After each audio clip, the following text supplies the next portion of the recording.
Gracias. Gracias. Como sabe, doctor Vizcaíno, tiene 5 minutos para la presentación.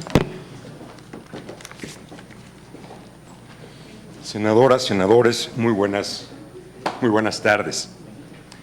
La CNDH tiene solidez institucional gracias a quienes trabajan en ella y a la sociedad.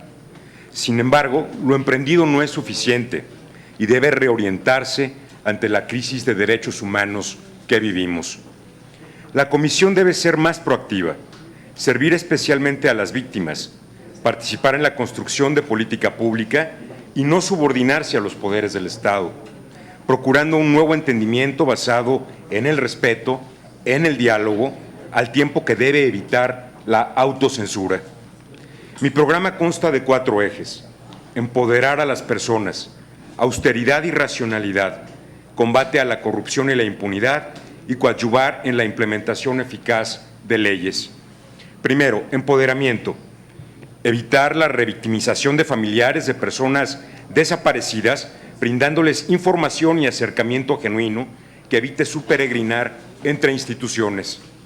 Mejorar la coordinación con el gobierno federal y estatales y con organizaciones que auxilian a migrantes. Proponer una misión especial de la Organización de Estados Americanos que coadyuve en la atención a menores migrantes no acompañados, mujeres embarazadas y personas en edad avanzada. Actualizar el mecanismo de alertas de género y evaluarlo para prevenir la violencia feminicida. Hay municipios con alerta de género sin feminicidios y municipios con feminicidios sin alerta. Además, es necesario promover la sororidad como un eficaz mecanismo de prevención. Impulsar el reconocimiento de los diferentes tipos de familias, atender transversalmente a indígenas y afrodescendientes, combatir el abuso infantil con mecanismos de denuncia y protocolos eficaces. México ocupa el primer lugar en abuso sexual entre los países de la OCDE y 6 de cada 10 niños y niñas son disciplinados a golpes, según UNICEF. Impulsar el sistema integral de justicia para adolescentes, el más olvidado de la justicia penal. Trabajar con instancias nacionales e internacionales en la implementación de los estándares avanzados de Naciones Unidas para el sistema penitenciario. Impulsar los derechos humanos económicos, sociales, culturales y ambientales, implementando los objetivos de la Agenda 2030, favoreciendo 5 dimensiones: empoderamiento, cooperación, equidad, sustentabilidad y seguridad humana. Promover la salvaguarda de los derechos humanos de los servidores públicos encargados de hacer cumplir la ley, especialmente policías, y revisar mecanismos de protección a periodistas y personas defensoras de tierra y territorio, hoy eminentemente reactivos. Segundo, austeridad y racionalidad. Según su informe 2018, el presupuesto de la Comisión fue de 2.033 millones de pesos. No hay que reducirlos, sino utilizarlos mejor. Es necesario jerarquizar y redistribuir recursos y personal conforme a cargas de trabajo, perfiles profesionales y rezagos. Simplificar la estructura de 24 programas, 17 unidades responsables y 23 edificios sede. Empoderar a las comisiones estatales, pues algunas no gozan de autonomía o de capacidades de investigación. La Defensoría del Pueblo es útil si por ello entendemos una institución cercana a la gente, en la que confíen.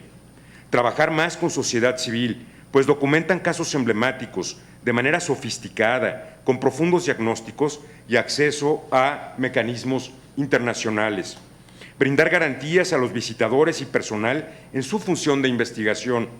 Ser un interlocutor eficaz con organismos multilaterales y estar abiertos al escrutinio internacional. Tercero, combatir la corrupción y la impunidad. La corrupción no permite el pleno ejercicio de los derechos humanos. Se propone vincular el trabajo de la Comisión con el Sistema Nacional Anticorrupción y vigilar el respeto a los derechos humanos por las instituciones de seguridad pública y justicia, impulsando la capacitación, el apego a protocolos y el fortalecimiento a capacidades locales ante la preocupante militarización de la seguridad pública. También contener el populismo penal, el incremento de las penas y la criminalización desmedida, pues no combaten a la impunidad. Cuarto, vigilar la implementación de leyes que fortalecerán los derechos humanos. En la última década se han promulgado leyes, por ejemplo, en materia de mujeres, trata, niñas y niños, discapacidad, tortura, búsqueda de personas, que no se implementaron integralmente. Aunque las víctimas deberían estar en el centro de atención, 11 estados no cuentan con comisión de víctimas, 19 no cuentan con fondo de ayuda y reparación, y otras entidades no han creado comisiones locales de búsqueda o fiscalías especializadas en desaparición, tortura o trata de personas. Es necesario promover con las autoridades competentes la implementación de las instancias, registros, sistemas y protocolos descritos en las leyes y tener mayor participación interinstitucional. Por ejemplo, la persona titular de la comisión es invitada al Consejo Nacional de Seguridad Pública, pero no tiene ni voz ni voto. Participa en la Comisión Intersecretarial de Trata, pero solo con voz. Hace semanas se creó la Comisión Intersecretarial para la Reinserción Social, con 12 instituciones con voz y voto, y se olvidó a la Comisión Nacional. Señoras y señores, someto a su consideración 28 años de experiencia profesional y 25 de experiencia académica en materia de justicia penal y derechos humanos, que estimo idónea para hacer frente a los retos de la Comisión, sin filias ni fobias, con experiencia conduciendo grandes equipos e importantes presupuestos, dirigiendo instituciones. Ofrezco carácter, independencia, ética, honestidad, conocimiento y entusiasmo para conducir los retos de la Comisión. Muchas gracias. Muchas gracias, doctor. La pregunta hecha por las organizaciones la siguiente: ¿qué opina de la situación de la implementación de la Guardia Nacional? La segunda: ¿le parece necesario, a la par del fortalecimiento del sistema de justicia mexicano, la creación de mecanismos internacionales o extraordinarios de justicia contra la impunidad? Por su respuesta, gracias. Tiene hasta 4 Perdón, ¿me puede repetir la segunda, por favor, senadora? ¿Le parece necesario, a la par del fortalecimiento del sistema de justicia mexicano, la creación de mecanismos internacionales o extraordinarios de justicia contra la impunidad?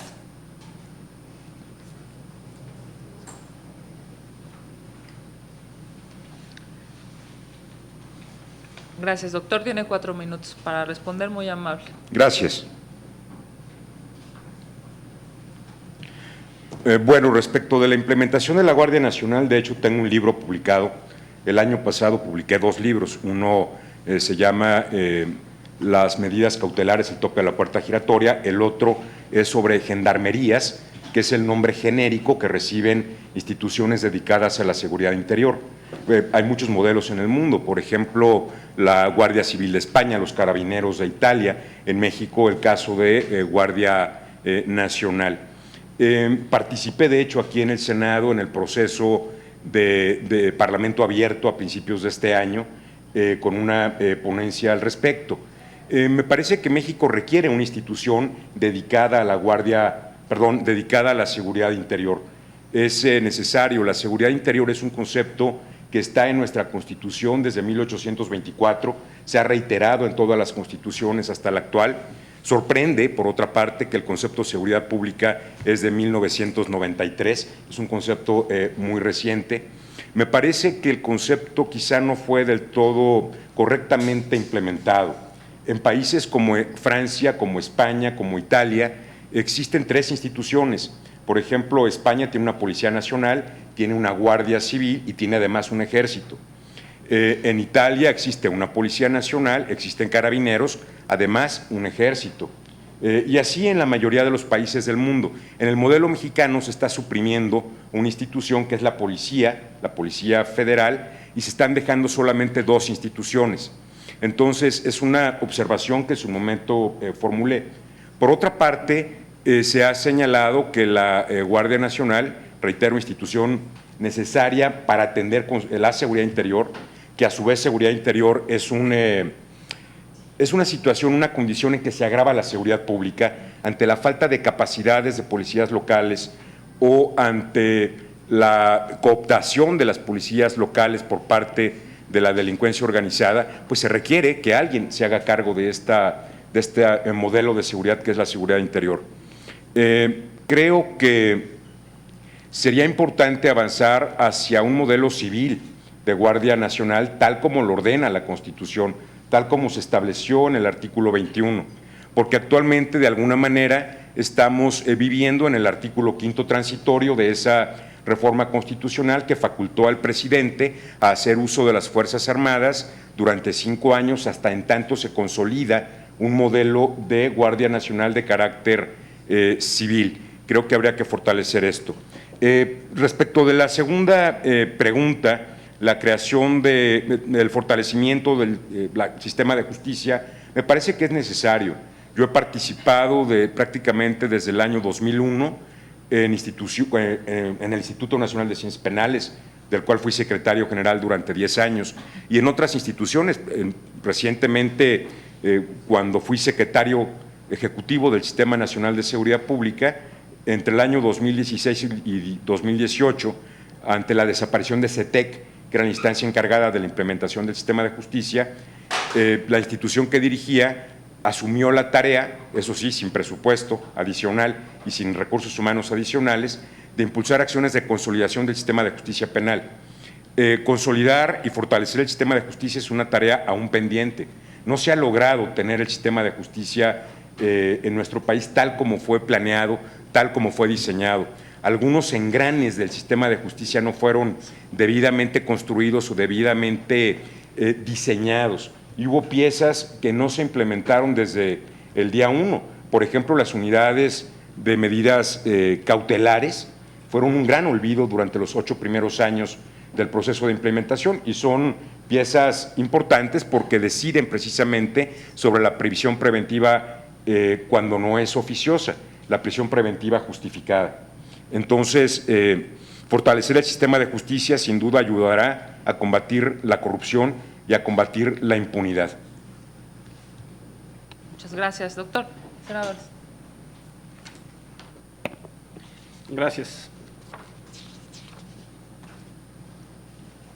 En materia de idoneidad y ausencia de conflicto de intereses, ¿ha tenido conflicto de intereses en empleos anteriores? No, senador. ¿Cuenta con algún conflicto de intereses en el presente? No. ¿Está o ha estado involucrado en casos de corrupción o fraude? No, senador. Por sus respuestas, gracias. Gracias. Buenas tardes, licenciada. Respecto a los factores de independencia personal, le pregunto, ¿cuenta con independencia político-partidista? Sí, absolutamente. ¿Cuenta con independencia religiosa? Sí. Muchísimas gracias. Gracias. ¿Qué tal? Buenas tardes, doctor. Buenas tardes. A mí me toca preguntarle a usted sobre los indicadores relacionados con probidad. En caso de que usted resultara electo titular de la Comisión Nacional de Derechos Humanos, ¿estaría usted dispuesto a publicar sus declaraciones 3 de 3? Sí, senadora, de hecho ya lo he hecho antes y actualmente está a la vista mi declaración patrimonial. Muy bien.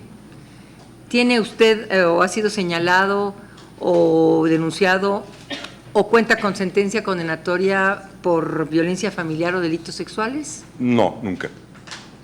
¿Ha sido señalado, denunciado o cuenta con sentencia condenatoria por incumplimiento de obligaciones alimentarias? No. ¿Y ha expresado opiniones públicas en medios o redes sociales contrarias a los derechos humanos? No, nunca. Por sus respuestas, muchas gracias. Gracias. En torno a la experiencia, ¿nos puede reiterar su formación profesional? Con mucho gusto, senador. Soy licenciado en Derecho, tengo una especialidad en comportamiento de las organizaciones, una maestría en Comunicación Social, una maestría en Ciencias Jurídicas y el doctorado en Derecho, todos por la Universidad Panamericana. Además, tengo estudios de posgrado en Sistema Penal Acusatorio, e implementación de reformas judiciales en el Centro de Estudios de Justicia de las Américas de Chile, el British Council de Inglaterra, la Universidad de San Andrés de Argentina, Emory University School of Law de Estados Unidos, entre otras instituciones. Gracias. ¿Cuál sería su expertise en materia de derechos humanos? Bueno, tengo una experiencia prácticamente de 28 años de manera directa o indirecta, pero estrechamente relacionada con los derechos humanos, desde mi primer trabajo brindando orientación legal y atendiendo, dando respuesta a solicitudes de información en 1990 de la entonces naciente Comisión Nacional de los derechos humanos. Prácticamente en toda mi actividad profesional, no quisiera agotar el tiempo en esa pregunta, pero consta mi trabajo directo o indirecto en temas de seguridad, justicia y derechos humanos. Muy bien, ¿ha trabajado en la defensa y promoción de los derechos humanos? Sí, senador, por supuesto. ¿Está comprometido con la progresividad de los derechos humanos? Sí, senador. ¿Ha trabajado con víctimas de violaciones a derechos humanos? Sí. Acompañamiento, documentación. Sí, por supuesto. ¿Cuenta con capacidad de diálogo con la sociedad civil, la academia, colectivos? Sí, de hecho, bueno, formo parte de la academia o de actividades académicas de manera ininterrumpida desde hace 25 años y tengo un trabajo de años también con organizaciones de la sociedad civil nacionales e internacionales. ¿Cuenta con imparcialidad respecto a familiares y amistades? Sí, senador. ¿Cuáles son sus aportaciones en el campo de derechos humanos? Bueno, pues mencionaré algunas de las más recientes. Como secretario ejecutivo del Sistema Nacional de Seguridad Pública y en cumplimiento a un acuerdo del Consejo Nacional, impulsamos la construcción de un nuevo modelo de incidencia delictiva para el país, en que por primera vez se incluyó la información de feminicidios, entre otros delitos.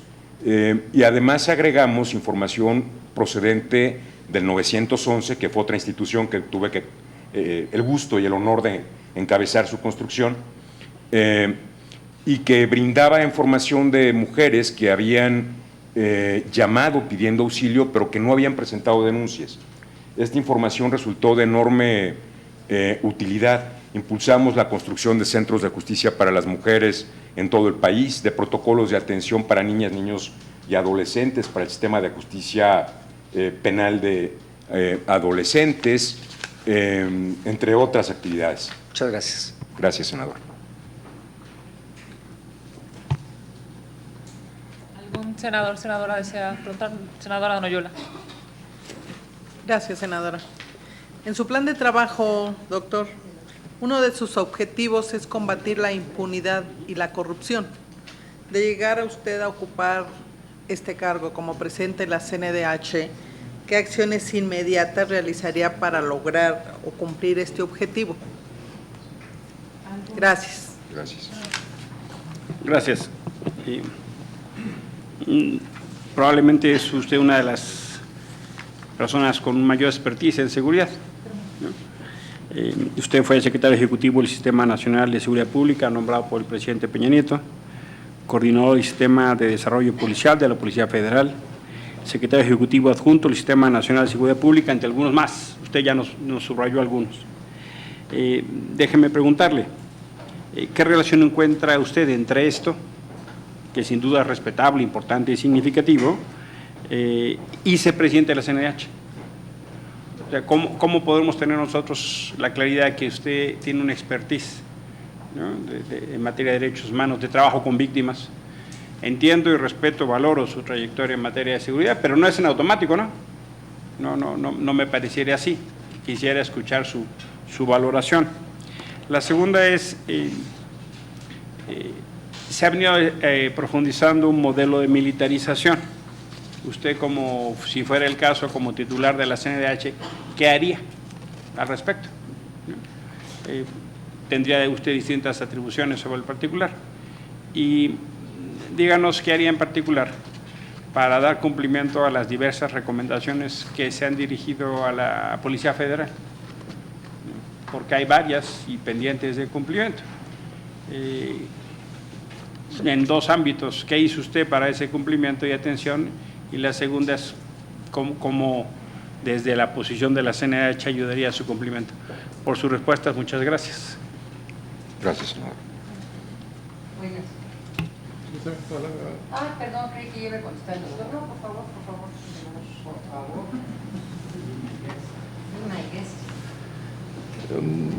Doctor Vizcaíno, es realmente importante su currículum en materia de derecho penal, como bien lo señala el senador Álvarez y Casa.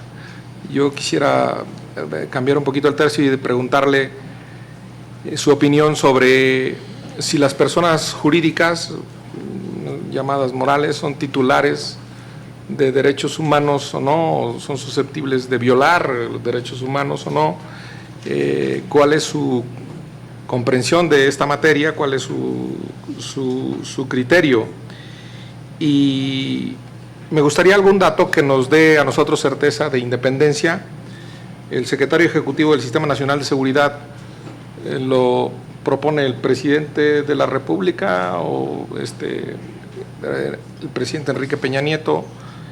Me gustaría algún dato que nos dé garantía de su independencia en ese sentido. Muchas gracias por su respuesta.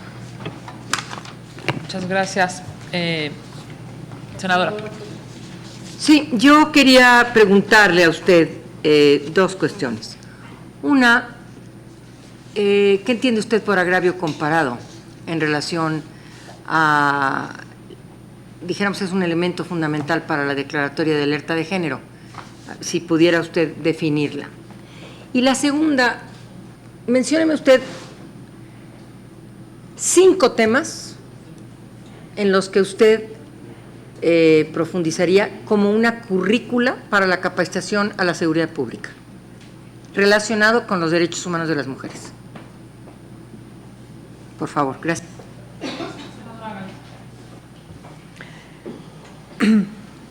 Al anterior compareciente le hice la misma pregunta.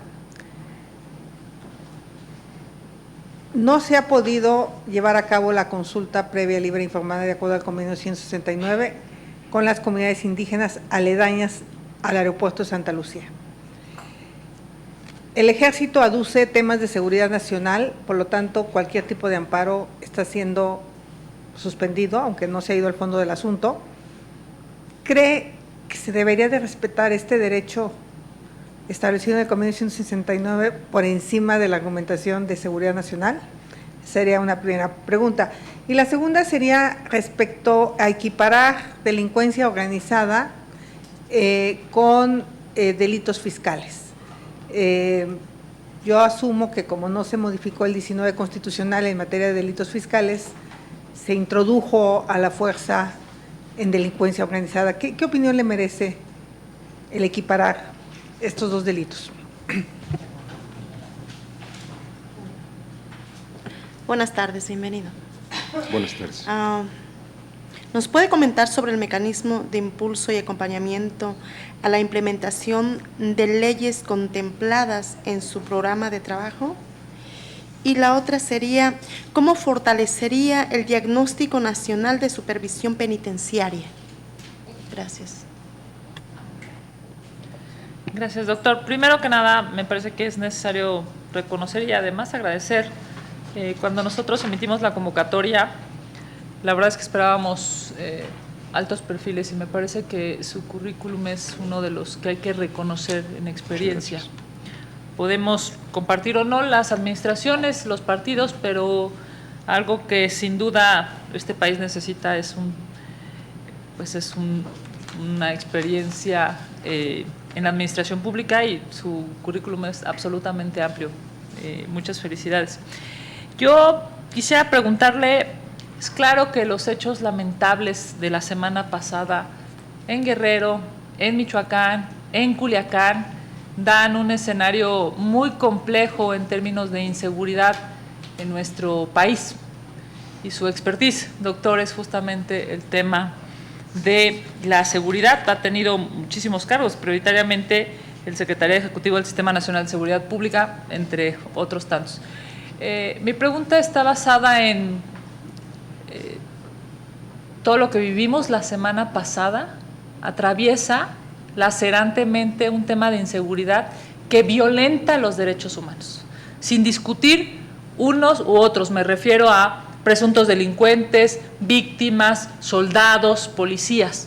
Atraviesa la vida y toca desafortunadamente a las familias de mexicanos y mexicanas. Es usted un experto en los temas de seguridad. ¿Cómo aportaría su trabajo o su experiencia a lo largo de su vida en este tema siendo ombudsman de este país? Muchas gracias.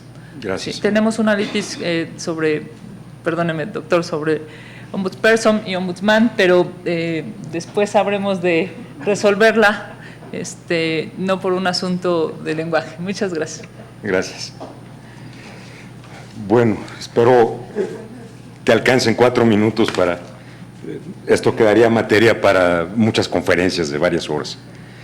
Senadora Noyola, sobre combatir la impunidad y la corrupción, que es uno de los puntos que he señalado en mi programa de trabajo, hay estudios del Banco Mundial que muestran que existe una relación directa entre la corrupción y el daño que la corrupción hace al ejercicio de los derechos humanos por parte de los ciudadanos. Por ejemplo, si la corrupción impide construir escuelas o carreteras, esto afecta sin duda los derechos económicos, ambientales, sociales, culturales de las personas. Por ello es necesario ejercer facultades que ya tiene la Comisión Nacional de los Derechos Humanos en la ley, en que puede tener conocimiento cuando, por ejemplo, un particular realice acciones o omisiones que afecten los derechos humanos con la participación o anuencia de alguna autoridad. Esto abre la puerta para que se establezca un vínculo entre la Comisión Nacional de los Derechos Humanos y el Sistema Nacional Anticorrupción para combatir también la corrupción. Senador Álvarez y Casa, me preguntaba usted sobre la relación entre los temas de seguridad y derechos humanos. Yo diría primero que la seguridad es simplemente un medio, no es un fin. La seguridad debe ser un medio para alcanzar bienestar. Debo también señalar que el concepto de seguridad no es hablar de policías. Conforme a la Ley General del Sistema Nacional de Seguridad Pública, cuando hablamos de seguridad pública en términos de la ley, tenemos que hablar primero de justicia cívica, en consecuencia de cultura de la legalidad, de prevención social de la violencia y la delincuencia, sí de policías, pero también de peritos, ministerios públicos, comisiones ejecutivas de atención a víctimas y sistema penitenciario. Conforme a la Ley General, seguridad pública es todo aquello que no tiene que ver con los jueces o con los defensores de oficio que están adscritos a tribunales. Creo que este sería un marco mucho más amplio de lo que es seguridad, sin obviar que hay convenciones como la del CEDAW, que uno de los principales planteamientos que hace es que hay que fortalecer acciones para evitar la impunidad, la inseguridad, la injusticia, cuando se cometan delitos, en este caso en contra de mujeres. CEDAW y otras hablan de la necesidad de fortalecer las acciones de seguridad en la materia. Debo también subrayar que mi currículum es de casi 30 años y solamente los últimos 6 son en los que me he focalizado en temas de seguridad. Yo más bien diría que he sido un especialista en temas de justicia penal y en temas en general de ciencias penales, criminología, victimología, criminalística, derecho penal comparado, derecho penal internacional, sí, seguridad pública, pero hay muchos ámbitos de acción en los que he trabajado en estos años. De hecho, de mi currículum, quizá temporalmente, donde más tiempo, antigüedad tuve, fueron 10 años como secretario general, como número 2 del Instituto Nacional de Ciencias Penales, impulsando actividades de investigación, docencia, publicaciones, posgrado, congresos internacionales, la implementación de la reforma al sistema de justicia penal fue una de mis principales tareas. Y durante 6 años trabajé en la Suprema Corte de Justicia de la Nación como una especie de vocero de la Corte.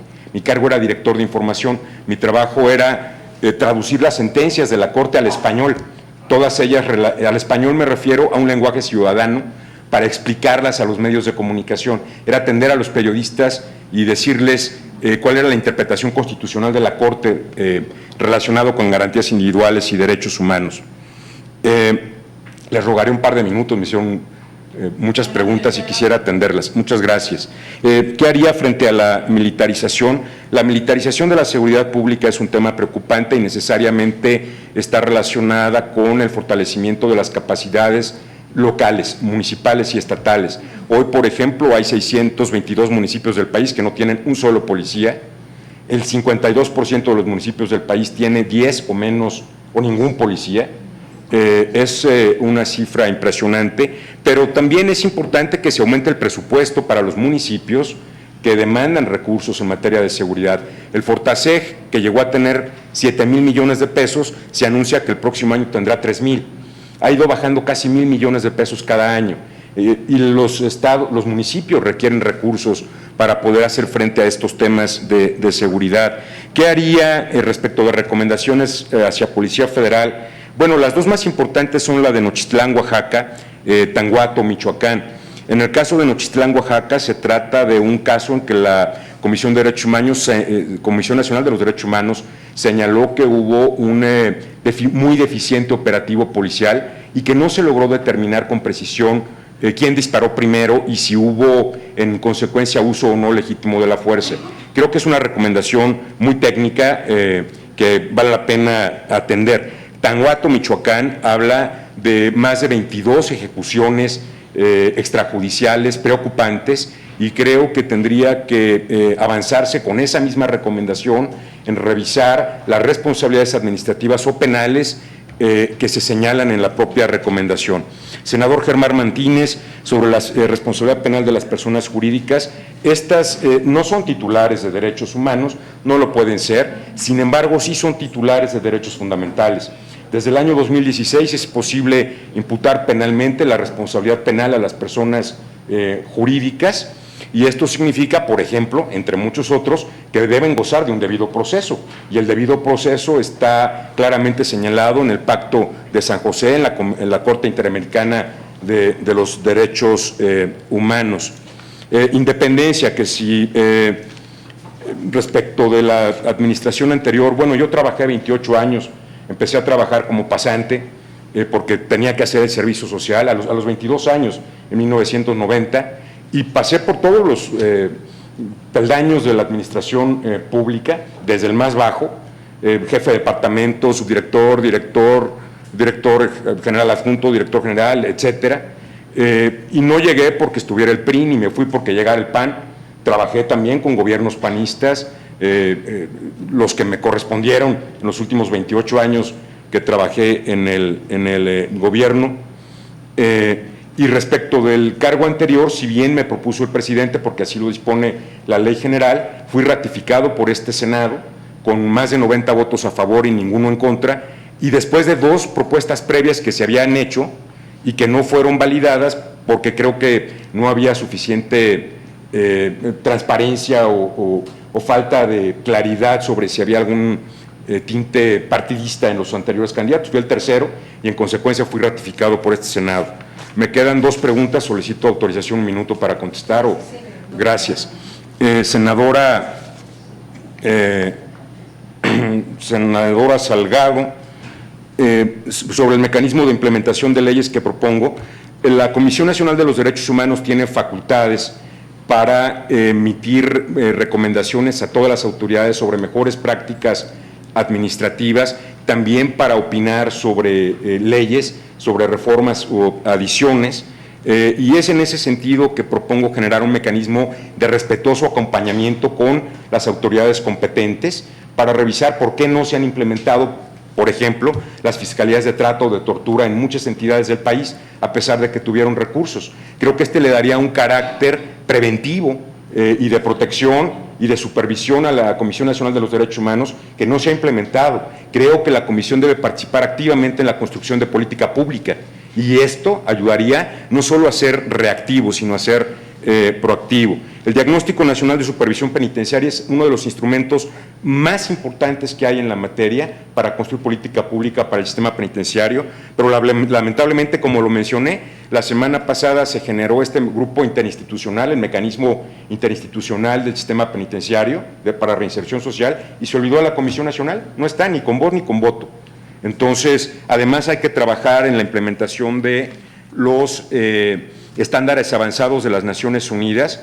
Tuve la oportunidad de trabajar directamente con UNDOC, la Oficina de las Naciones Unidas para las Drogas y el Delito, en la construcción de esos estándares, y creo que con el apoyo nacional e internacional hay que avanzar. Senadora Micher, agravio comparado. El agravio comparado está relacionado cuando las leyes motivan la discriminación hacia las mujeres. Es un tipo de discriminación que viene directamente de la ley y que habría que combatir la desigualdad que se genera en la propia ley. 5 temas de currícula para capacitación de derechos humanos de mujeres. Bueno, pues empezaría por el protocolo de actuación de primer respondiente, cómo detener a una mujer es un tema, o a cualquier persona. Hay protocolos especiales, por ejemplo, para comunidad LGTB. Otro tema de capacitación de derechos humanos para mujeres está relacionado con, hablando de instituciones de seguridad pública, con la puesta a disposición, con la manera en que se llena un informe policial homologado, entre otros. Senadora Gálvez, consulta a comunidades indígenas. Bueno, los defensores de tierra y territorio deben ser escuchados para saber si les asiste la razón, para saber si eventualmente sufren alguna afectación a sus derechos humanos. Yo pienso que deben y tienen el derecho de ser escuchados. Respecto de equiparar delincuencia organizada con delitos fiscales, bueno, me parece que debemos evitar el populismo punitivo, debemos evitar el incremento de penas, debemos estar atentos a aquellas medidas que en aras de perseguir la delincuencia organizada puedan afectar el principio de legalidad de las personas o pueden afectar su debido proceso. Senadora Salgado, sobre… no, ya lo atendí. Y creo que, senadora Kenia López, bueno, yo no he militado nunca en ningún partido, jamás lo he hecho, no he tenido ningún interés de hacerlo, he tenido oportunidad de trabajar con los gobiernos que han estado ahí en los últimos 28 años. No me considero, gracias por la expresión, un experto en seguridad. Quisiera humildemente más bien mostrarme como un académico, como un profesor, como una persona que estudia muchos temas y que me gusta estudiar todo lo relacionado con las ciencias penales y la justicia penal.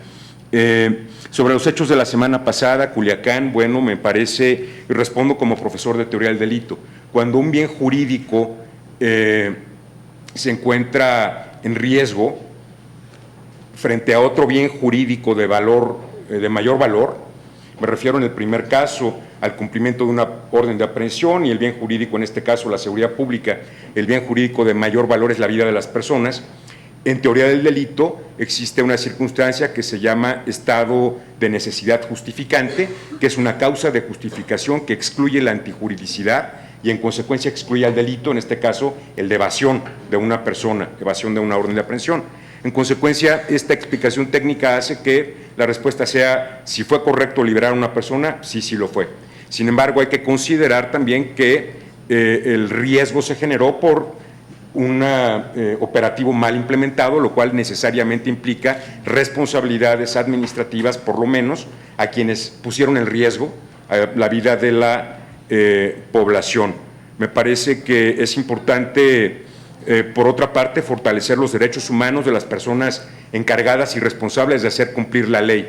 Los policías, los militares, todas las personas responsables de hacer cumplir la ley tienen derechos humanos. Y empezaría por un tema muy simple, los horarios que tienen los policías, y así podríamos hacer una lista gigante de… hay que cuidar a quienes nos cuidan para poder exigir y para poder esperar mejores resultados. Muchas gracias, señoras senadoras y senadores.